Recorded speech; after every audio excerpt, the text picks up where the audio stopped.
एक व्यक्ति मन की शांति खोकर बहुत मुश्किल से अपना जीवन व्यतीत कर रहा था। वह एक महान पुरुष के पास जाकर अपने बारे में बताता है। वे उससे कहते हैं, बेकार की चिंता में डूबे रहोगे तो मन की शांति नहीं मिलेगी। अगर कुछ रहस्यों को जाने बिना रहोगे तो शांति से रह पाओगे। उस व्यक्ति की समझ में कुछ नहीं आया तो इस महान पुरुष ने उसे एक कहानी सुनाई। एक बार एक आदमी भागता और हांफता हुआ रेलगाड़ी पर चढ़ता है। किसी तरह उसे बैठने के लिए सीट भी मिल जाती है और वह सीट पर बैठता है, मगर उसने अपने सिर पर एक बहुत भारी बोरी को रखा हुआ था जिसे वह नीचे नहीं रख रहा था। यह देखकर सामने की सीट पर बैठे व्यक्ति ने उससे पूछा, अरे भाई, अपने सिर के वजन को नीचे उतार कर क्यों नहीं रखते?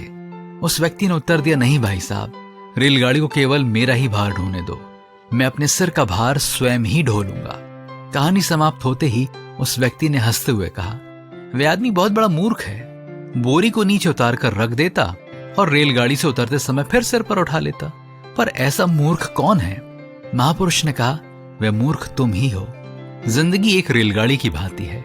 जीवन भर हम भार ढोते हुए जाएंगे तो कभी भी शांतिपूर्वक जीवन नहीं जी पाएंगे। जो जरूरी हो उसे केवल अपने मन में रखो और बाकी सभी बातों को प्रभु को सौंप दो। प्रभु पर विश्वास रखो और शांति से रहो। उसे अपनी निर्बलता का एहसास हो गया। उस दिन वह बड़े चैन से सोया। जब उसकी आंख खुली तो उसने उस महान पुरुष को वहां खड़े देखा। उन्होंने उससे पूछा, जरा अपना तकिया उठाओ। उसने जैसे ही तकिया उठाया वहां पर एक सांप को देखा। सांप को देखते ही वह जोर से चिल्ला उठा। महापुरुष ने उससे कहा, तुम्हें यह पता नहीं था कि तुम्हारे तकिए के नीचे सांप है। इस बात से अनजान होकर तुम चैन की नींद सोए।